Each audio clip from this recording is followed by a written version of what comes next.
बुद्ध की जो बात चल रही थी वही बात उसने बीच का मार्ग बताया, मध्यम मार्ग, सम्यक वाचा, सम्यक कर्मणा, सम्यक दृष्टि, सम्यक आजीविका, सम्यक ज्ञान, इस तरह से उसने और बहुत सी चीज 8 चीजें ली। उन 8 का पालन करे, हमेशा उचित देखे, उचित सुने, उचित जो ज्ञान मतलब ज्ञान की स्थिति रखे, उचित को अपने भीतर, बीच की स्थिति को हमेशा सावधान होकर के, सतत सभान होकर के अपना जीवन बिताता रहे, तो उसको रास्ता मिल जाता है। तो बुद्ध कहता है कि चौथी स्थिति ऐसी है, पहली वस्तु संसार में दुख है, दूसरी स्थिति अगर दुख है तो उनका कोई ना कोई कारण होना चाहिए, उसने कारण दिया, लालसा दुख का कारण है। अच्छा, तो लालसा से निवृत्ति कैसे हो? वो कहता है दुख का कारण है तो उसका कोई ना कोई निवारण के लिए उसने उपाय बता दिया, सम्यक वाचा, सम्यक कर्मा, सम्यक दृष्टि, सम्यक ज्ञान, सम्यक आजीविका, ये सब लेकर के उसने 8 चीजों को लिया। उन 8 चीजों के साथ उसका वो अष्टांग सम्यक मार्ग कहलाता है, सम्यक दर्शन है। उस सम्यक दर्शन के आधार पर बुद्ध ने दिशा दी। तो अंत में उसने एक चौथी बात और कही, वो चौथी बात महत्व की बात है। वो कहता है कि अगर दुख का निवारण हो जाए तो कोई एक ऐसी स्थिति होनी चाहिए जहां के दुख का लेश भी नहीं है, वो स्थिति होनी चाहिए। वो स्थिति को उसने, जो दुख रहित स्थिति है, उसको उसने निर्वाण का नाम दिया। निर्वाण के रूप में उसका उसने स्पष्टीकरण किया, दुख रहित स्थिति है। अब वो जो दुख रहित स्थिति है उसको तुम कहो कि स्वामी जी वो कैसी स्थिति है, अभी कैसे समझाया जा सकता है? बस वो है वो है। अगर तुमको किसी दिन पता लगेगा या मुझको पता लगा होगा या लगेगा तो मैं जान सकता हूं, बाकी केवल बातों से तो कुछ होने वाला नहीं। तो वो जो दुख रहित स्थिति है, वो जो निर्वाण की स्थिति है, वो चर्चा की वस्तु नहीं है, केवल उसका तो इशारा किया जा सकता है। परम आनंद की स्थिति बनी रहती है, परम शांति की स्थिति बनी रहती है, परम तृप्ति जो है उसको बनी रहती है, परम समाधान की स्थिति बनी रहती है। ये जो शुद्ध जो है एक प्रकार की स्थिति का इशारा है, वो लक्षण है इस बात के। मगर ऐसी स्थिति परम की स्थिति है, चरम विकास की स्थिति है, एक तरह का छुटकारे की स्थिति है। वो बने तो बात बनती है, वो नहीं बने तो बात नहीं बनती। तो कहने का मतलब केवल इतना है कि वो चरम विकास की स्थिति होनी चाहिए। अधूरी होगी तो वो तुमको लगेगा कि मुझे आनंद रहता है, मुझे शांति रहती है, मुझे तृप्ति भी रहती है, मुझे समाधान भी रहता है, मगर स्वामी जी जो कहता था यार वो निर्वाण जो है वो स्थिति तो मेरे को अनुभव नहीं होती अभी। अरे हो सकता है अभी इसमें भी कुछ कमी हो, अभी इसमें कुछ कमी हो सकती है तेरी बात। चरम विकास की स्थिति के साथ ये सब, ये तो लक्षण है, वो साबित थोड़ी करते हैं इस बात। वो तो तेरे को उस तरह का छुटकारे का हिसाब किताब बैठा है, छुटकारा तेरे को मिला है, तो तेरे को उस तरह के लक्षण अनुभव होने लगे। अगर लक्षण अनुभव होते हैं तो तुझे समझ लेना चाहिए कि जो है इस तरह की ऐसी स्थिति है। और अगर लक्षण ऐसे अनुभव नहीं होते तो भी हो सकता है कि तेरा परिवर्तन हो गया। किसी को केवल मात्र परम अहिंसा की स्थिति अनुभव होती हो, किसी को परम कल्याण की स्थिति अनुभव होती है, तो कोई जरूरी थोड़ी वो 4 ही लक्षणों में उसको बांधा जा सके, और भी बहुत से 20 लक्षण हो सकते हैं। पर तेरी परम तृप्ति, परम आनंद, एक तरह की जो है एक पराकाष्ठा की वो जो स्थिति है वो तेरे को अनुभव होती है, तो बात पक्की है। तो ये समझ लेना चाहिए, अगर ऐसा है, अगर ऐसी स्थिति है तो वही कैवल्य है, जीवन मुक्ति है, चरम विकास की स्थिति है, जो मनुष्य जन्म का प्रयोजन है, परिपूर्णता, वो उस तरह की स्थिति है। बात बनती है, उसको कोई बहुत ज्यादा महत्व देने की जरूरत नहीं है। महत्व देने की जरूरत इस बात को है कि तेरा छुटकारा हो रहा है कि नहीं, तू अपने छुटकारे के लिए प्रयत्नशील है कि नहीं, तू इस दलदल में से निकल जाता कि नहीं, तुझे योग अनुभव होता कि नहीं, तू सतत योग जो है तेरी स्थिति बनी है कि नहीं, तू सतत जुड़ा रहता कि नहीं।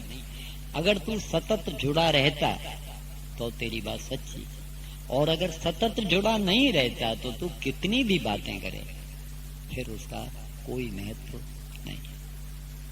सतत प्रवाहित सभानता वही जीवन मुक्ति है। किंतु इसमें 7 तथ्य है ऐसा नहीं है कि 1-2 मिनट को आ गई, 24 घंटे में 2 मिनट हो गया वो बहुत है, ये ऐसा नहीं है। ये 24 घंटे का धंधा है, इसमें कोई ये पार्ट टाइम जॉब नहीं है, ये फुल टाइम जॉब है।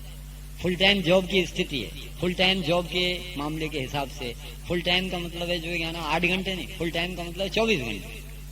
24 घंटे का जॉब, 24 घंटे का जॉब जो हो और तुम उसमें परम तृप्ति अनुभव करते हो कुछ हुआ तो बात सच्ची,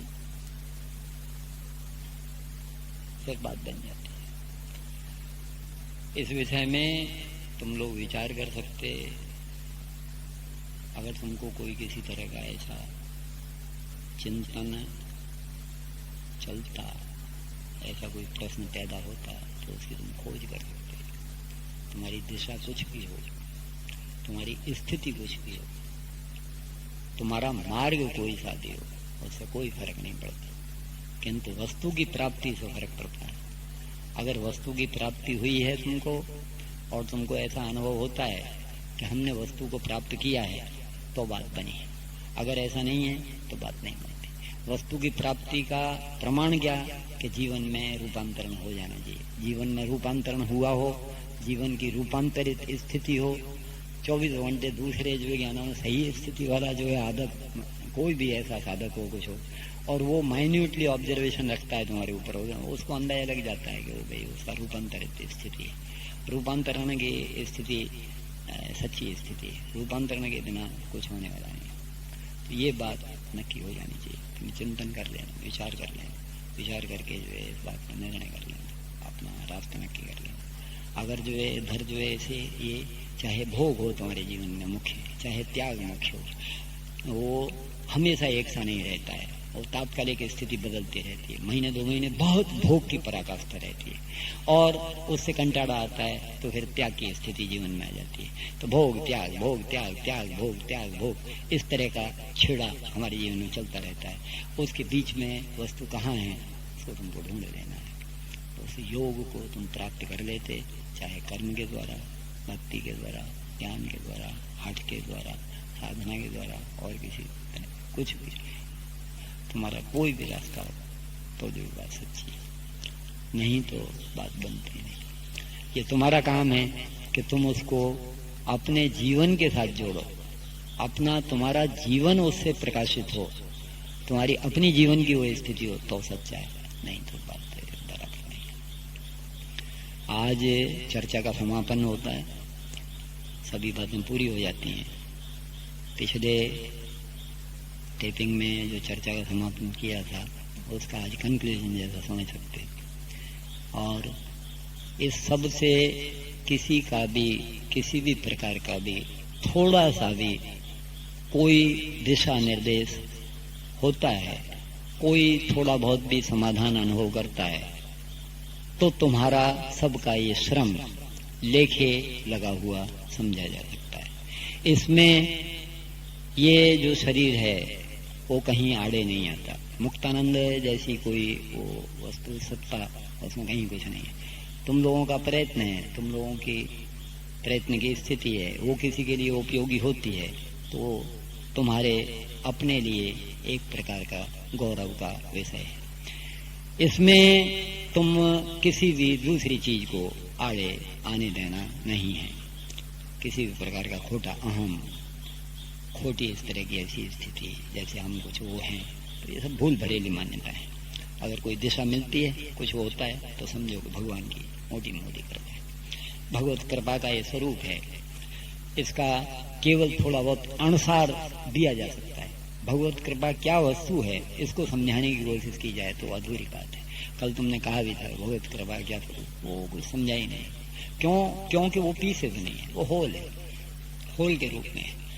जो कुछ भी आता है अहिंसा के रूप में, शांति के रूप में, करुणा के रूप में, प्रेम के रूप में, कृपा के रूप में, जिसको भी मिलता है और चीजें उसके साथ जुड़ी हुई हैं। दूसरे सद्गुण सभी होते हैं, वे कोई अलग अलग नहीं होते। और इसी तरह से वो अपने चरम की स्थिति को अगर अनुभव करता है तो भगवान की मोटी मोटी कृपा है। इसका किसी भी प्रकार का उपयोग हो सके, कोई किसी तरह का सत्कारी की वैसी बात हो सके तो भगवान की मोटी कृपा है। आज अपनी चर्चा को हम लोग यहाँ समापन कर सकते हैं। ओम सर्वे भवन्तु सुखिनः, सर्वे सन्तु निरामया, सर्वे भद्राणि पश्यन्तु, मा कश्चित् दुःखभाग् भवेत्। ओम असतो मा सद्गमय, तमसो मा ज्योतिर्गमय, मृत्योर्मा अमृतं गमय। हरि ओम तत्सत्, हरि ओम तत्सत्, हरि ओम तत्सत्। ओम सहना भवतु, सहनौ भुनक्तु, सह वीर्यं करवावहै, तेजस्विनावधीतमस्तु मा विद्विषावहै। ओम शांति शांति शांति।